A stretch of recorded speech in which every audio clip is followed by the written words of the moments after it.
अस्सलाम वालेकुम, मैं हूं हबीब अकरम और आप देख रहे हैं प्रोग्राम नुक्ता नज़र। मुजीबर रहमान शामी साहब हमारे साथ मौजूद हैं और शामी साहब के साथ आज हमने जिन मौज़ूआत पर बात करनी है उनमें सर फहरिस्त अभी की ताज़ा तरीन खबर जो स्विट्ज़रलैंड से आई है कि स्विट्ज़रलैंड ने हमें बता दिया है कि जनाब सदर आसिफ अली ज़रदारी के खिलाफ जो केसेस वहाँ पेंडिंग थे अब वो नहीं खुल सकते। और इसके बाद फिर हम बात करेंगे कायदे हिज़्ब इख्तिलाफ और वज़ीर आज़म इस बात पर मुत्तफ़िक हो गए हैं कि चौधरी कमर ज़बान साहब जो सेक्रेटरी दाखिला हैं उन्हें नैब का चेयरमैन लगा दिया जाए। और फिर कराची के एक और हल्के में एक दफ़ा फिर 23,000 से ज़्यादा वोट ऐसे पता चल गए NA 258 में जहाँ जिनकी तस्दीक नहीं हो सकी। और आज़ाद कश्मीर और खैबर पख्तूनख्वा के ज़लज़ले को 8 साल हो गए हैं लेकिन बर्बादी के जो आसार आज भी वहाँ नज़र आ रहे हैं उनके बारे में भी हम आपको बताएंगे। और फैसलाबाद में पाकिस्तान तहरीक इंसाफ की कामयाबी की कहानी भी आज हम आपको सुनाने की कोशिश करेंगे। तो सबसे पहले शामी साहब, सदर आसिफ अली ज़रदारी साहब की उनके लिए तो खुशखबरी है, वैसे नहीं बड़ी खुशखबरी है। और देखिए ये जो मुकदमात हैं आसिफ अली ज़रदारी साहब पर, दरअसल तो ये मोहतरमा बेनज़ीर भुट्टो पर मुकदमात है। अच्छा। और इसमें मेरा ख्याल है कि मुलज़म जो थी वो बेगम नुसरत भुट्टो भी थी। ठीक है। और उन पर चार्जेस थे और ये 96-97 उस दौर में मुकदमे कायम हुए थे और कितना अरसा गुजर गया और इन्होंने हमारी तारीख जो है और हमारी सियासत दोनों को आलूदा कर दिया। ठीक। और परवेज़ मुशर्रफ साहब के दौर में भी ज़रदारी साहब ने जेल काटी। उससे पहले के अदवार में भी उनको यात्रा नसीब हुई और इतनी लंबी जेल काटी कि मजीद नज़ामी साहब जो थे उन्होंने उनको मर्द हुर कहकर पुकारा। तो अब ये जो मुकदमात फिर NRO के तहत जो मामला चला, फिर सुप्रीम कोर्ट में चैलेंज हुआ और सुप्रीम कोर्ट ने कहा स्विस काम को ख़त लिखा जाए। अब ये जो ख़त लिखने का तनाज़ा था वो सुप्रीम कोर्ट के और हुकूमत के दरमियान इतना चला कि उसने हर चीज़ को अपनी लपेट में ले लिया। बिल्कुल। और इतना वक्त ज़ाया हुआ, इतना पैसा ज़ाया हुआ, इतना यानी बर्बादी हुई, अदारों के दरमियान टेंशन हुई। और हमने तो बार बार ये अर्ज़ किया था इस प्रोग्राम में कि इससे कुछ बरामद होने वाला नहीं है। बिल्कुल। ये ऐसा पहाड़ है जिसके खोदने से चूहा भी नहीं मिलेगा। और इसको आलूदा ना किया जाए, जो हो चुका है वो हो चुका है। ठीक। लेकिन जाहिर है कि जज्बाती लोग हैं, हमारी बात नहीं मानते थे। सुप्रीम कोर्ट में पिटीशंस हुई, तरह तरह के लोग पहुंचे, डॉक्टर मुबशर हसन साहब, जनाब काजी हुसैन अहमद साहब और पता नहीं क्या क्या और लोग। और उन्होंने कहा जनाब ये NRO तो पता नहीं तबाही हो गई है और मुकदमात वापस क्यों हो गए हैं अब, और ये मुकदमात दोबारा खुलवाए जाएं। तो उसके नतीजे में हमारे यूसुफ रज़ा गिलानी साहब जो है उनको डिस्क्वालीफाई होना पड़ा और फिर राजा परवेज़ अशरफ आए। इतनी देर में रावी के नीचे से बहुत सा पानी बह चुका था। वैसे अब उन लोगों का क्या करना चाहिए जो इसरार करते थे, जिन्होंने टाइम बार हो चुका था मामला, नहीं जो उन्हें नहीं पता था, जो वक्त गुजर चुका था। और जब वक्त गुजर गया तो राजा परवेज़ अशरफ साहब ने कभी इधर से कभी उधर से, आखिर उन्होंने तासुर ये दिया कि वो उल्टी तरफ से कान पकड़ रहे। ठीक। लेकिन वो आपने देख लिया बिल्कुल कि अब स्विस हुकाम ने कहा है कि हजूर ये वक्त बहुत हो चुका, अब ये हमारे यहाँ मुकदमात नहीं चल सकते, ये क्लोज्ड चैप्टर है, आप अपने यहाँ जाके जो करना है कर लीजिए। तो अब हमारे यहाँ एक नया शोर होगा या आपके ख्याल में अब लोग खामोश क्या होगा? देखिए बात ये, यहाँ तो बहुत सारे मुकदमात पहले ही ख़त्म हो चुके हैं। ठीक। हमारा जो जुडिशल सिस्टम है, फिर जिस तरह उसमें विटनेसेस होते हैं, फिर जिस तरह प्रोसिक्यूशन होती है, उसमें आप क्या तवक्को रख सकते हैं? और ये मुकदमा तो ऐसा है कि जिसका मुद्दा ही कोई नहीं होगा। अब तो खुद मुस्लिम लीग नून की जो हुकूमत है, जो एक ज़माने में तो उसमें बहुत जोशो जज्बा था, लेकिन अब तो वो भी इस मामले में एक मुख्तलिफ रवैया अख्तियार कर चुकी है। तो शामी साहब अब नैब के नए चेयरमैन भी आ गए। अब बात यह है जी कि ये एक चैप्टर जो है इस पर मिट्टी डाल दी गई है। ठीक। अब इस पर जायज़ा लें, जो कानूनी हल्के हैं, जो अदालती हल्के हैं, जो सियासी हल्के हैं, जो फौजी हल्के हैं, अगर उनको तौफीक हो तो वो भी, मगर ना कोई ज़रूरत नहीं है। ठीक है। और जो हमारी पार्लिमानी हल्के हैं वो भी। और देखें कि हमने क्या किया है अपने साथ और फिर दूसरों ने हमारे साथ क्या किया और उन पिटिशनर्स का भी एहतसाब नहीं होना चाहिए जो ये ले लेके जाते थे। यानी ये आप दिलचस्प बात कह रहे हैं।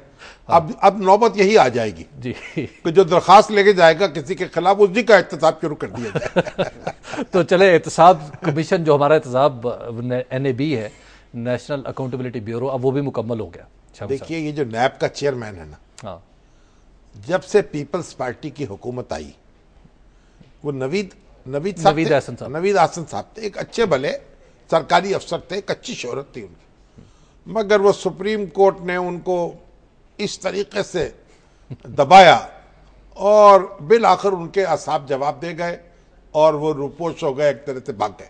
ठीक। उसके बाद जो तकर्री थी उस पर कोई समझौता नहीं हो सका मुस्लिम लीग नून का और पीपल्स पार्टी का। पहले तो कानून में ये लिखा ही नहीं था कि इन दोनों की मुशावरत से या रजामंदी से ये मामला होगा।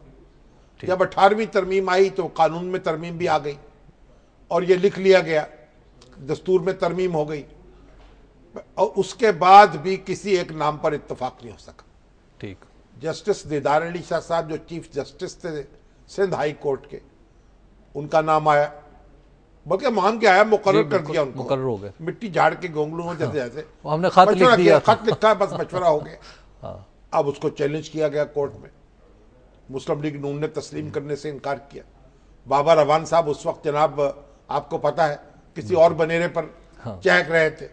उन्होंने कहा जनाब ये तो जस्टिस दिदाली शाह साहब तो वो है चीफ जस्टिस रहे सिंध हाई कोर्ट के, और नवाज शरीफ साहब का मुकदमा जब इनके सामने पेश हुआ तो उन्होंने इन पर पूरा एतमाद का इजहार किया था। वो उनका मशहूर मुकदमा जो है हाई जैकिंग वाला, तो पूरे एतमाद का इजहार किया था इनके ऊपर। इनकी तो इंटेग्रिटी पर मुस्लिम लीग नून एतराज कर ही नहीं सकते।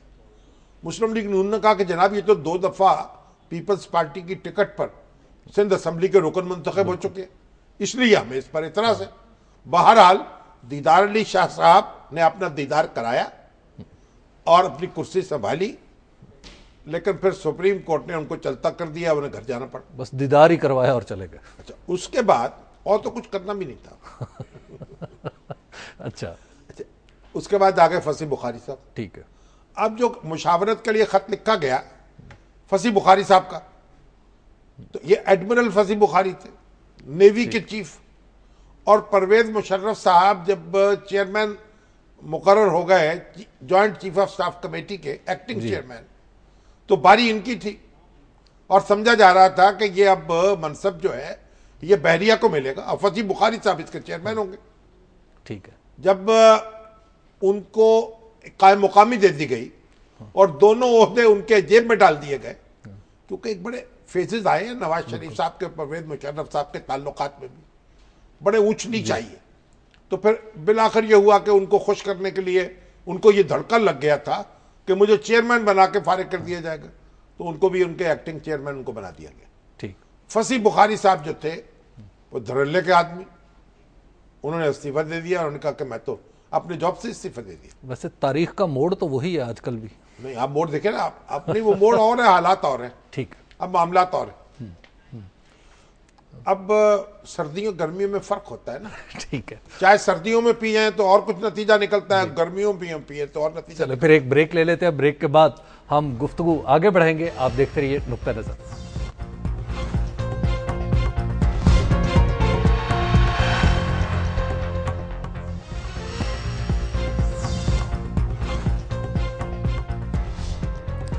नुक्ता नज़र में एक बार फिर खुशामदीद। बात हो रही थी चेयरमैन नैब की तकर्री के हवाले से, तो शम्स साहब, कमर जमान साहब इंटीरियर सेक्रेटरी, बुखारी का जिक्र था अभी तो। अच्छा, उन्होंने क्या क्या मरहलों से नहीं गुजरे वो। हाँ, उसको वो तो सुप्रीम कोर्ट के साथ कितनी डांट डपट का सामना करना पड़ा।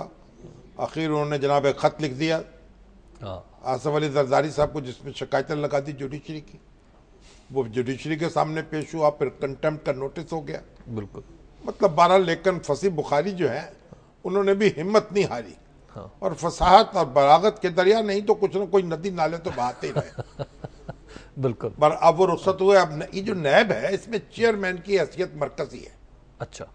बस जिस तरह सुप्रीम कोर्ट में जस्टिस इफ्तिखार चौधरी साहब की हैसियत है ना, अच्छा, उस तरीके से नैब में चेयरमैन की हैसियत। यानी चेयरमैन नहीं तो नैब भी नहीं। चेयरमैन नहीं है तो नैब नहीं है। सुप्रीम कोर्ट में टेक्निकली तो ये बात नहीं है, लेकिन प्रैक्टिकली मैं बात करूं, इफ्तिखार चौधरी साहब जो है बड़े खड़के दड़के के चीफ जस्टिस है ना, जो मुद्दतों याद रखे जाएंगे। बिल्कुल। और यानी जानकर मिन जुमला एक खासाने मैं खाना मुझे, मुद्दतों रोया करेंगे जामो पैमाना मुझे। तो ये जनाब हमारे जो चेयरमैन नैब हैं, अगर चेयरमैन दस्तखत ना करे तो रेफरेंस फाइल नहीं हो सकता। ठीक। चेयरमैन दस्तखत ना करे तो रेफरेंस वापस नहीं हो सकता। अच्छा। तो जो परवेज मुशर्रफ साहब के दौर में 1999 में ये अदारा बनाया गया ना जी, और इस अदारे में जो चेयरमैन है उसकी मुट्ठी में सब इख्तियारात बंद है। ठीक। और नीचे उसके उस तरह के इख्तियारात नहीं दिए गए ताकि वो बड़े बड़े लोगों का एहतसाब करना है। हाँ। तो ये नहीं है कि छोटे छोटे लोग ही उनसे उलझते फिर। बिल्कुल। तो ये एक एहतियात की गई है या हिफाजती तदबीर की गई है। ठीक है। या एक तहक्कुम कायम करने के लिए उसे जरूरी समझा गया, क्योंकि नैब के जो चेयरमैन थे जब वो किसी इजाजत देते थे, या मुनीर हफीज साहब एक जमाने में चेयरमैन थे, यहाँ लाहौर में आए तो मैंने उनसे पूछा था आप ये फैसला किस तरह से करते हैं कि आपने फला आदमी का एहतसाब करना है और फला का नहीं करना, जावेद आजमी का करना है और आपने जनाब जो खुर्शीद महमूद कसूरी साहब का नहीं करना, ये क्या क्राइटेरिया क्या है और ये तकदीम और ताखीर किस बुनियाद पर होती है। अच्छा। उनके पास कोई जवाब नहीं था इसका। तो ये उनकी मुट्ठी में है। नहीं, बाज कहते हैं वो अक्कड़ बक्कड़ बम्बे बो के जरिए बस ऐसी वो उनकी मुट्ठी में जी। और चेयरमैन नैब आगे फिर प्रेसिडेंट की मुट्ठी में, जो परवेज मुशर्रफ साहब होते ठीक है। और शाहिद अजीज साहब जो थे उन्होंने कसमसाने की कोशिश की, तो उन्होंने कहा भाई आप घर चले जाए, फिर इस्तीफा दे के चले गए। तो बहरहाल अब जब से ये हुकूमत कायम हुई है, बल्कि हुकूमत कायम होने से पहले ही नैब के चेयरमैन की कुर्सी खाली पड़ी है और कोई एक्टिविटी किसी पर एहतसाब की नहीं हो रही। ठीक। और शिकायतें, मवाद, रेफरेंसेस सबके वहां मौजूद है। और बड़ी मुश्किल के बाद, क्योंकि एक तो ये हुआ ना कि मशवरा क्या होगा, तो सुप्रीम कोर्ट ने जो मशवरे की इंटरप्रिटेशन ये की कि गोया दोनों को वीटो दे दिया। अच्छा। अपोजिशन लीडर जिस पर इत्तफाक नहीं करेगा वो भी नहीं होगा। ठीक। और वजीर आजम जिस पे इत्तफाक नहीं करेगा वो भी नहीं होगा। अब ये दोनों जो हमारे वजीर आजम साहब और अपोजिशन लीडर साहब कितनी मुलाकातें एक दूसरे से कर चुके, राब्ते कर चुके, कभी एक नाम, कभी दूसरा नाम, कभी तीसरा नाम, और आखिर ये पांचवा नाम आया है जी। और हमारे कमरुज़्ज़मान साहब जो कि सेक्रेटरी थे दाखिला के, उन पर इत्तफाक हो गया। बिल्कुल। अब वो जो कमरुज़्ज़मान साहब जो है, हाँ। ये यहाँ चीफ सेक्रेटरी मुकर्रर होके आए थे जब पंजाब ये अबूरी हुकूमत कायम हुई। अच्छा। तो उस वक्त उस पर कोई एतराज हो गया तो फिर इन्होंने माजूरत कर ली कि मैं वापस जाता हूँ। ठीक। वापस चले गए। पता सेठी साहब जो थे, हाँ। उनको ये पसंद नहीं आए, या इनको सेठी साहब पसंद नहीं आए, या ये दोनों ही कोई किसी और को पसंद नहीं आए। हाँ। बड़ा ये मामला हुआ। अब ये कमरुज़्ज़मान जो है, ये है तो फौजी अफसर। अच्छा। हाँ। जनरल ज़ियाउल हक के एडीसी थे। ठीक। उसके बाद इंडक्ट हुए सिविल सर्विस में और इनकी शोहरत अच्छी है। ठीक। एक भले मानस है। देखिए तो जरूरी एक शख्स जो है अगर वो सरकारी मुलाजमत में है या फौजी मुलाजमत में रहा है या किसी के साथ उसने काम किया है, तो इसका मतलब ये नहीं है कि उस पर आप एतमाद नहीं कर सकते। तो अपोजिशन लीडर और हुकूमत के लीडर दोनों उन पर मुत्तफिक हो गए। उनकी इससे बड़ी खूबी क्या हो सकती है। तो कानून जो है उनके रास्ते में बिछ गया। अब वो चेयरमैन है। लेकिन पीटीआई वालों को हमारी शीरी मजारी कहती है उनको एतराज है। उनको एतराज है। हाँ। उनको एतराज देखिए होना तो ये चाहिए था कि जो कायदे हिज़्ब इख्तलाफ हैं, खुर्शीद शाह साहब वो अपने हिज़्ब इख्तलाफ के साथियों से मशवरा करते हैं। ठीक। उन्होंने मशवरा नहीं किया। वो कहते हैं मैंने कोशिश की है, किसी ने जवाब नहीं दिया। हाँ। बट यानी ये देखिए ना, अब ये मैं क्या कहूँ, पंजाबी का बड़ा अजीब सा मुहावरा, हुजता टेर। ठीक है। तो अब अगर वो चाहते थे वो उठ के चले जाते। हाँ। खत लिख देते। ठीक है। अच्छी बात थी। दूसरी जमातों से जो अपोजिशन की उनसे मुशावरत हो जाती। एमक्यूएम से भी हो जाती। वो भी तो अपोजिशन की जमात है ना, और अच्छी बड़ी जमात। और अब बल्कि अब तो बिना के उन्होंने कहा कि अगर ये दोनों जमातें मिल के चाहती हैं, अगर वो मिल जाए दोनों जमातें, तो खुर्शीद शाह साहब की छुट्टी हो सकती है अपोजिशन लीडरशिप से। ठीक बात है। वो मेजोरिटी में आ जाएंगे। तो अगर ये चाहती हैं तो मेरे खिलाफ दरखास्त दे दें। बिल्कुल। और मैं जाऊंगा, घर चला जाऊंगा, ये अपोजिशन लीडर बन जाए। लेकिन अब ये मुसीबत ये भी तो है ना कि एमक्यूएम और पीटीआई तो फिर एक सब आग एक सब पानी, दीदा दिल अजाब है दोनों। लेकिन शामी साहब, कमर जमान साहब के ऊपर जो एक बात पीटीआई की तरफ से आ रही है और फैक्ट भी है, वो ये है कि एनआईसीएल केस में इनका जो फिर रहमान मलिक साहब के साथ काम करना, नहीं तो काम करना, तो इसका मतलब ये है कि रहमान मलिक साहब के साथ जो आदमी काम करेगा उसको मुल्क बदल कर देंगे आप। यानी ये तो अजीब बात है ना, ये तो मजाक नहीं। हाँ, एनआईसीएल केस में अगर इनके पास कोई एतराज है तो वो सामने लेके आए, सुप्रीम कोर्ट में चला जाए वो एतराज लेके, या वैसे लोगों को भी बताए। वो कहते जफर कुरैशी का तबादला किया, वापस लिया, इस तरह के मामला। देखिए जी, बात यह है कि जो एतराज है वो वजनी होना चाहिए, ठीक है, और पेश करना चाहिए। वैसे भी पीटीआई बेचारी का तो कोई एहतसाब होना ही नहीं है उसका तो अभी देखिए उनके पास तो अब हुकूमत आई है। हाँ, हाँ। और जो हुकूमत आई है हमारी खैबर पीके में जी, वो अपना ही एहतसाब कर रही है, दूसरों को क्या जरूरत है करने की। पीटीआई जो पीटीआई के हमारे नौजवान हैं, वो अपनी जमात से निपटने के लिए खुद ही काफी है। तो उनका तो कोई एहतसाब होना नहीं है अभी फिलहाल। बिल्कुल, जिनका एहतसाब होना था या हो सकता है या खदशा हो सकता है, उन्होंने आपस में कर लिया मामला बंदोबस्त कर लिया, बंदोबस्त। एक ब्रेक का वक्त आ गया, ब्रेक के बाद गुफ्तगू आगे बढ़ेगी। आप देखते रहिए नुक्ता नजर।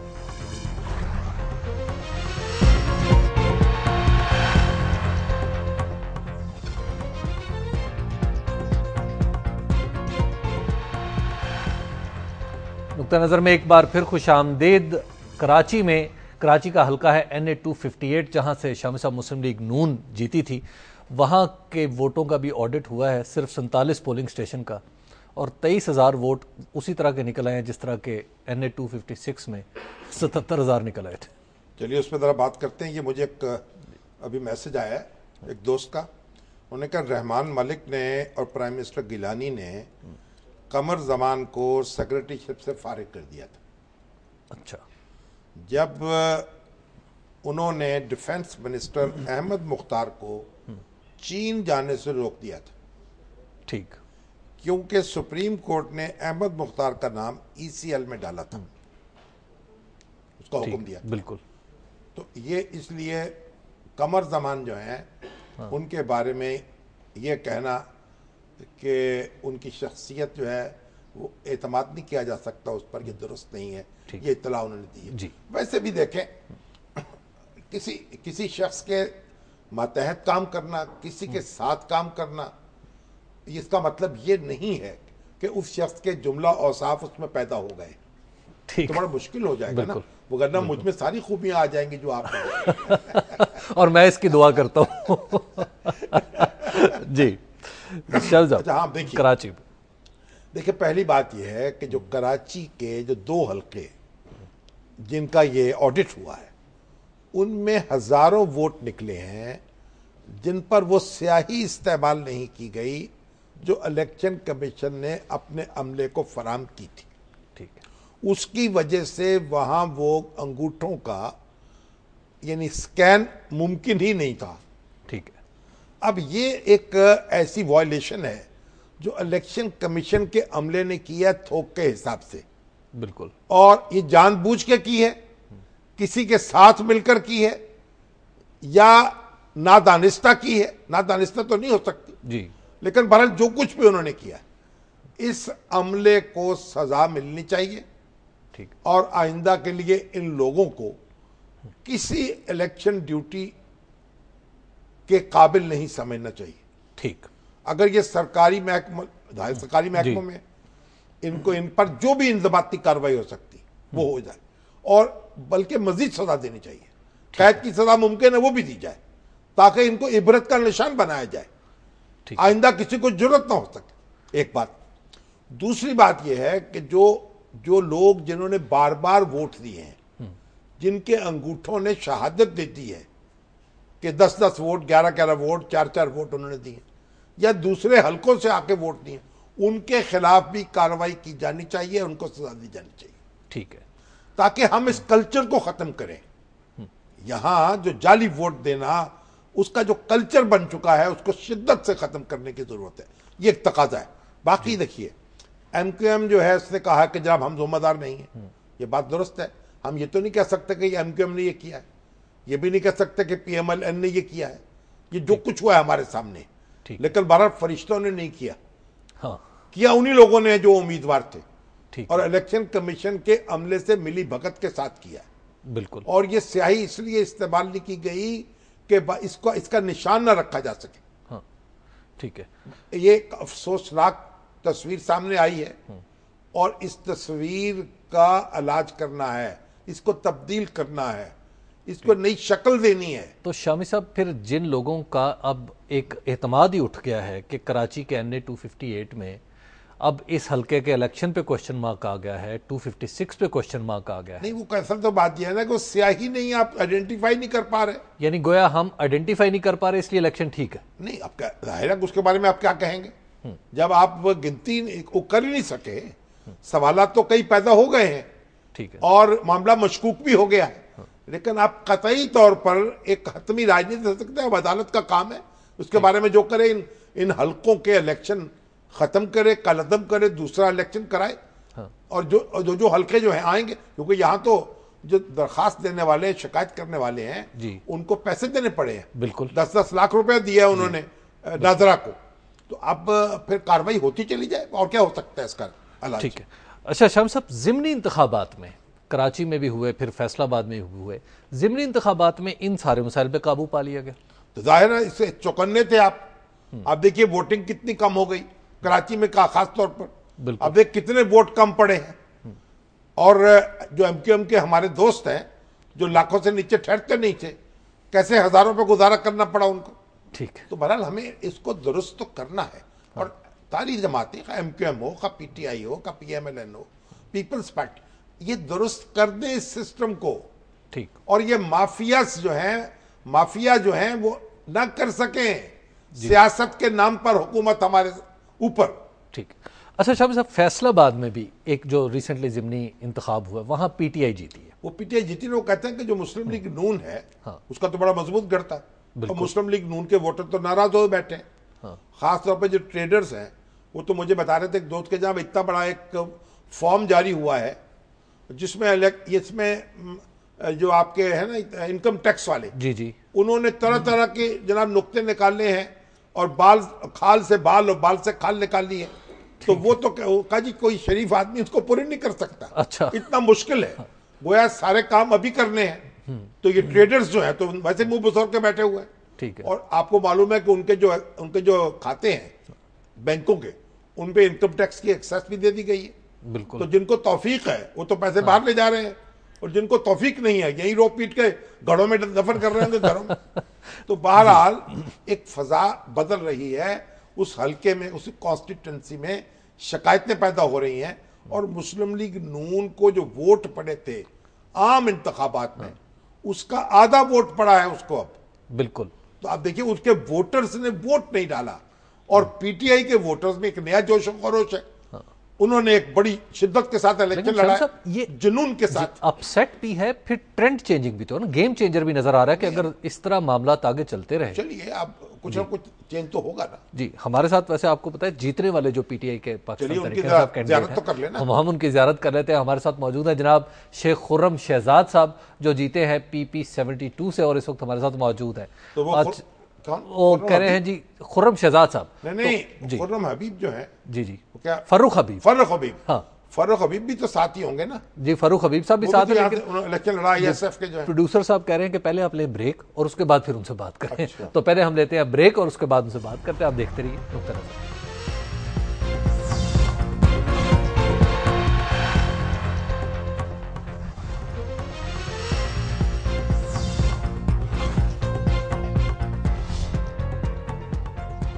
नुक्ता नज़र में एक बार फिर खुश आमदेद, और शामी साहब खुर्रम शहजाद साहब हमारे साथ मौजूद हैं इस वक्त फैसलाबाद में। अच्छा, खुर्रम शहजाद साहब से पहले जरा एक वजाहत कर लें जी, इस पर कुछ लोगों को जरा खुदबुद हो रही है कि ये 2 हल्के हैं NA 256।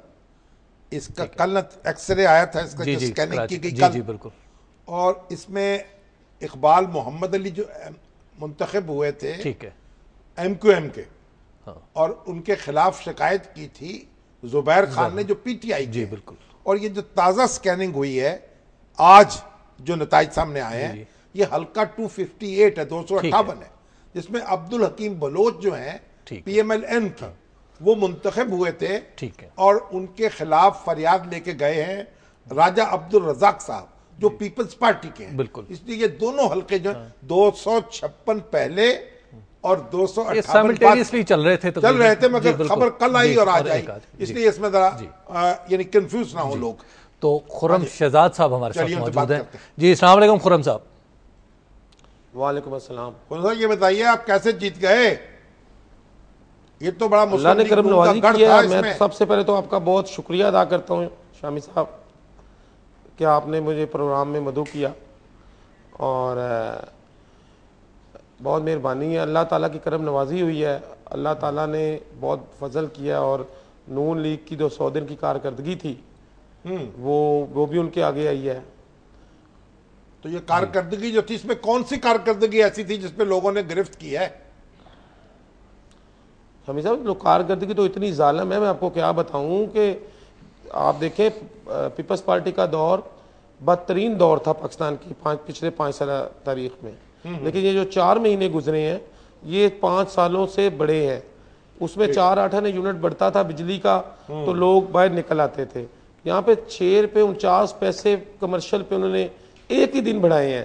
ठीक। और उसके बाद 5 रुपये 49 पैसे उन्होंने घरों पे डाले हैं। तो ये बहुत बड़ा फैक्टर था, एक ये बहुत बड़ा फैक्टर था। ठीक। दूसरा इसमें जो उन्होंने इन्होंने जो ये किया है अपना प्रॉपर्टी टैक्स लगाया और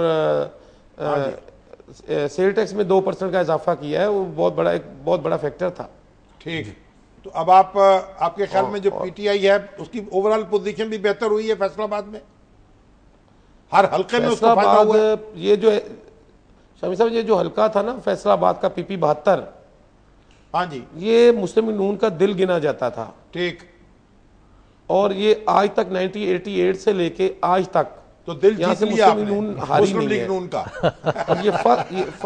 अच्छा, ये फर्स्ट टाइम है कि हम अल्लाह ताला के फजलो करम से हमारे कायद के वीएन ने ये साबित कर दिया है कि हम अगर सही इलेक्शन हो जी, जैसे कि मैं अभी पढ़ रहा था खबरें कि जो कराची में हुआ है 77,000 वोट 77,000 वोट जो गलत डाले गए हैं।